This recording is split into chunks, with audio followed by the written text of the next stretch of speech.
Engagement ಟೈಮಲ್ಲಿ ನಿಮ್ಗೆ ಹೇಳಿದ್ನಲ್ಲ, ಮನ್ಸನ್ನೊಬ್ರಿಗೆ ಕೊಟ್ಟು ಇನ್ನೊಬ್ರನ್ನ ಮದುವೆ ಆಗೋಕ್ಕಾಗಲ್ಲ ಅಂತ.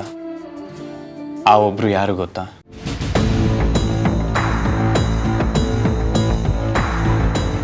ಅದೇ ನಿಮ್ಮ ಹುಡುಗಿ ತಾನಯ್ಯ?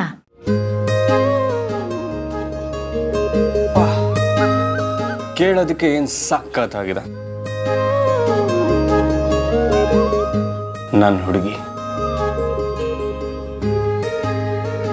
ಯೋಳಪ್ಪ, ನಿಮ್ಮ ಹುಡುಗಿ ನೋಡಕ್ಕೆ ಹೆಂಗಿರ್ತಾಳೆ? ಅವಳು ಕಂಡ್ರೆ ನಿನ್ಗೆ ಯಾಕೆ ಅಷ್ಟೊಂದು ಇಷ್ಟ ಅಂತವ? ನನ್ನ ಹುಡುಗಿ ತುಂಬಾ ಸಿಂಪಲ್ ಮಂಗಳಮ್ಮ. ಆದರೆ ಅವಳ ಬಗ್ಗೆ ಹೇಳೋದು ಸಿಂಪಲ್ ಅಲ್ವೇ ಅಲ್ಲ, ಅಷ್ಟೊಂದಿದೆ. ನಿಮ್ಗೆ ಯಾವತ್ತಾದರೂ ದೇವ್ರು ಇದಾನ ಇಲ್ವಾ ಅನ್ನೋದ್ರ ಬಗ್ಗೆ ಡೌಟ್ ಬಂದಿದ್ಯಾ?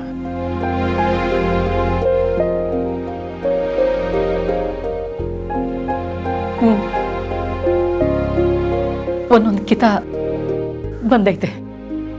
ಖಂಡಿತ ಡೌಟ್ ಇಲ್ಲ ಮಂಗಳಮ್ಮ, ದೇವರು ಖಂಡಿತ ಇದ್ದಾನೆ. ಹೆಂಗೆ?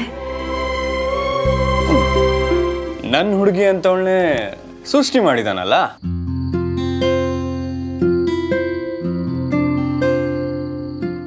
ಕಣ್ಣೆರಡು ಮಿನುಗೋ ತಾರೆಗಳು, ರಾತ್ರಿ ಹೊತ್ತು ಹಾರಾಡೋ ಮಿಂಚುಳದ ಹಾಗೆ. ಅವಳು ಒಂಥರ ಹಾರಾಡೋ ಚಿಟ್ಟೆಗಳ ಮಧ್ಯ ನೀರಲ್ಲಿ ಈಜೋ ಹಂಸದ ಹಾಗೆ. ಆಡಂಬರ ಇಲ್ಲ, ಆದರೂ ಅಷ್ಟೊಂದು ಆಕರ್ಷಣೆ. ಈ ಓಡ್ತಾ ಇರೋ ಜನಗಳ ಮಧ್ಯ ಬದುಕನ್ನ ಮಗು ಥರ ಕೈಯಲ್ಲಿ ಹಿಡ್ಕೊಂಡು ನಡ್ಕೊಂಡು ಬರ್ತಿರೋಳು ನನ್ನ ಹುಡುಗಿ.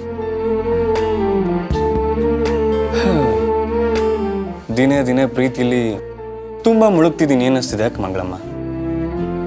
ಕೈ ಹಿಡಿದು ಎತ್ತಕ್ಕೆ ಬರ್ತಾಳೋ ಅಥವಾ ಮುಳುಗೋಗ್ಲಿ ಅಂತ ಮುಗುಳ್ನಾಗೆ ಕೊಟ್ಟು ಹೋಗ್ತಾಳೋ ಒಂದು ಗೊತ್ತಾಗ್ತಿಲ್ಲ.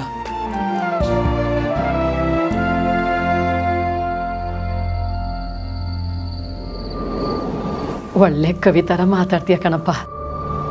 ನನ್ನ ಮಗಳು ಸಾನೆ ಪುಸ್ತಕ ಓದ್ಕೊಂಡವಳೆ, ಅವಳಿಗಿವೆಲ್ಲ ಅರ್ಥ ಆಗಿರೋದು. ನಾನು ಈಟ್ ಮಾತ್ರ ಹೇಳ್ಬಲ್ಲೆ. ನಿನ್ನಿಂದ ಈ ಪ್ರೀತಿ ಪಡೆಯೋಕ್ಕೆ ಆ ಹುಡುಗಿ ಸಾನೆ ಪುಣ್ಯ ಮಾಡಿದ್ಲು.